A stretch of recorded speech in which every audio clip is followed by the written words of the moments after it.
कार्यक्रम सत्य घटनाओं से प्रेरित है। जिनके साथ ये घटनाएं घटी उसकी वास्तविकता उन्हीं तक सीमित है। भूत प्रेतों के होने पर ये चैनल कोई दावा नहीं करता है और ना ही उनका प्रोत्साहन करता है। ये कहानी है साल 2009 की, जब रूपाली और उसकी बहन असम के नॉर्थ कैचर हिल्स में अपनी नानी के साथ रहते थे। ये घटना कोई काल्पनिक घटना नहीं, ये एक वास्तविक घटना है जो रूपाली और उसके परिवार के साथ घटी थी।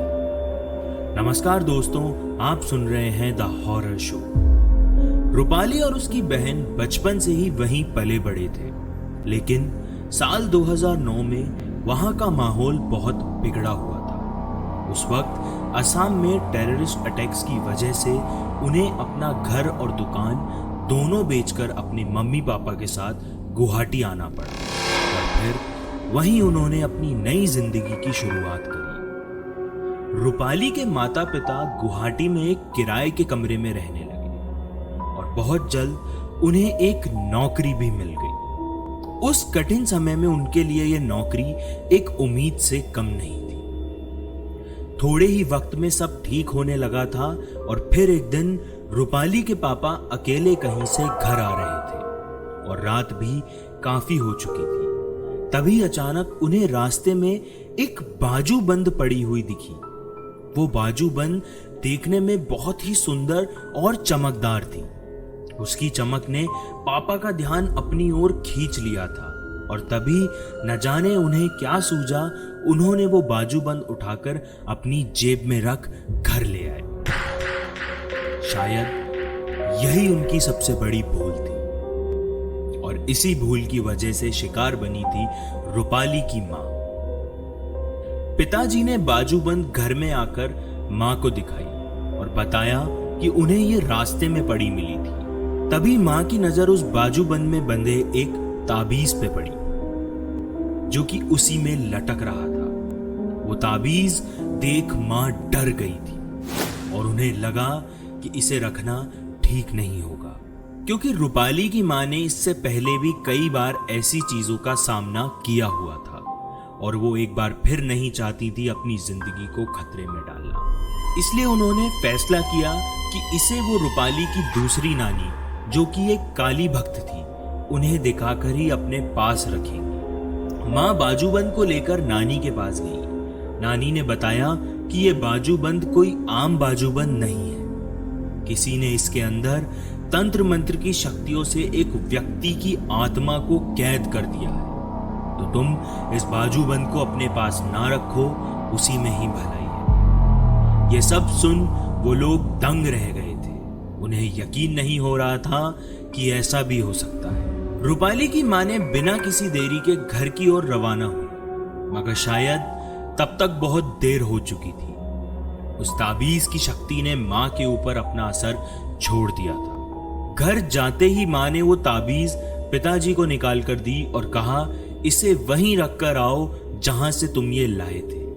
पिताजी ने बिना कोई सवाल पूछे अगले ही दिन उस ताबीज को वहीं रख दिया। काफी दिन बीत गए थे, सब कुछ ठीक ठाक चल रहा था।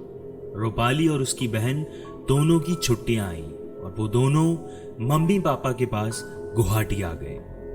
फिर एक दिन सुबह के 5 बजे अचानक रूपाली की आंख खुली और उसने देखा कि मां नींद में बड़बड़ा रही है कि दरवाजा खोलो, दरवाजा खोलो, मेरी मौसी आई है, वो बुला रही है मुझे। पापा भी काफी नींद में थे। उन्होंने उठकर दरवाजा खोल दिया, पर वहां कोई नहीं था और शायद यही शुरुआत थी उस शक्ति की। हम सब लोग वापस सो गए। फिर जब हम लोग रात का खाना खाने साथ बैठे, तब मां ने बताया कि उनको कोई उनकी मौसी की आवाज में बाहर बुला रहा है और ये कोई उनका भ्रम नहीं था। ऐसा लग रहा था कि सच में कोई उन्हें आवाज दे रहा। उस दिन के बाद फिर से सब नॉर्मल हो गया और दोनों बहनों की छुट्टियां खत्म हुई और वो वापस चले गए। इस बार मां भी उनके साथ आ गई थी। फिर जिस दिन वो लोग उमरंगसो पहुंचे, उसी दिन रात को शुरू हुआ उस ताबीज की शक्ति का खौफनाक खेल। मां को पूरी रात ऐसा लगता रहा कि कोई उन्हें बुला रहा है। वो भी उनकी मौसी की आवाज में। ये आवाज बिल्कुल वैसी ही थी जैसी उन्हें गुवाहाटी में सुनाई दे रही थी। और फिर उन्हें एक और आवाज आई जो कि छत पे सामान फेंकने जैसी थी। माँ ने हम सबको जगाया और पूरी बात बताई। अब घर में डर का माहौल बन गया था। वो सब लोग एक साथ सोने लगे थे और दिन पे दिन रूपाली की माँ की तबीयत काफी बिगड़ती जा रही थी। और तभी फिर नानी ने उन्हें एक तांत्रिक के पास ले जाने का फैसला किया। वहां जाने के बाद पता चला कि ये सब घटनाएं किसी और वजह से नहीं, उस बाजूबंद के तावीज की वजह से हो रही है। तांत्रिक ने बताया वो जो भी है माँ को ले जाना चाहता है और इसीलिए वो रोज उन्हें आवाजें देता है। अगर उसकी आवाज पे तुम्हारी माँ ने हाँ भर दी या फिर वो उसकी आवाज सुन के घर के बाहर निकल गई तो वो शक्ति उन्हें अपने साथ ले जाएगी। तांत्रिक ने ध्यान लगा के देखा तो वो आत्मा बहुत ही मायावी और शक्तिशाली थी।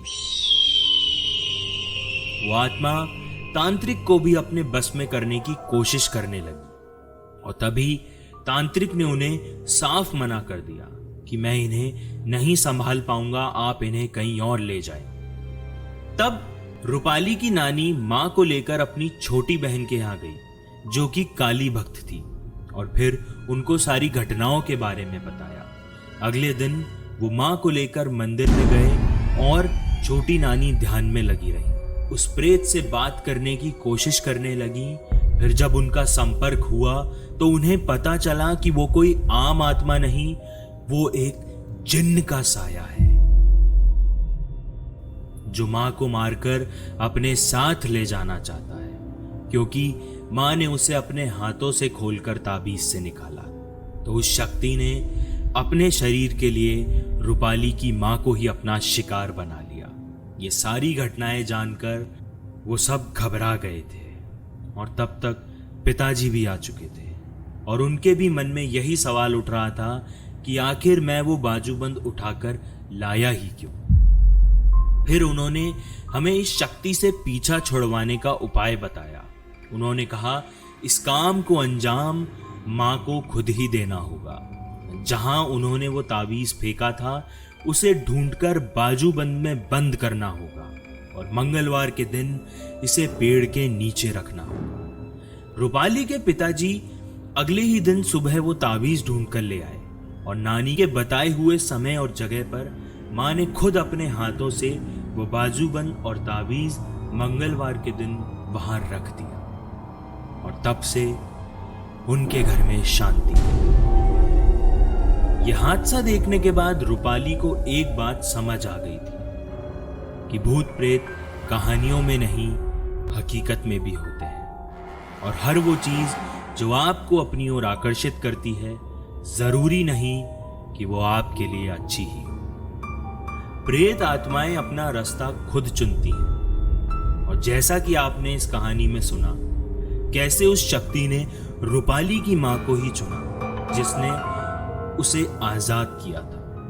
तो कभी भी आप किसी सुनसान अंधेरी सड़क से गुजरें तो अपनी आंखें खुली रखें, क्या पता वो बाजूबंद कहीं आपको पड़ी हुई न मिल जाए।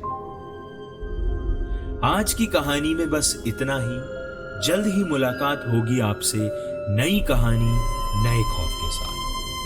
अगर आप ये कहानी गाना.com, विंक म्यूजिक या स्पॉटिफाई पे सुन रहे हैं तो मुझे फॉलो जरूर करें और आप मेरे इंस्टाग्राम हैंडल को फॉलो कर सकते हैं नई कहानियों की लेटेस्ट अपडेट्स के लिए। और अगर आपके पास कोई कहानी है तो आप उन कहानियों को मेरे इंस्टाग्राम हैंडल पे मेरे साथ शेयर कर सकते हैं। आप मेरे यूट्यूब चैनल पे इन कहानियों का लुत्फ विजुअल्स के साथ भी उठा सकते हैं। धन्यवाद। आप सुन रहे थे द हॉरर शो।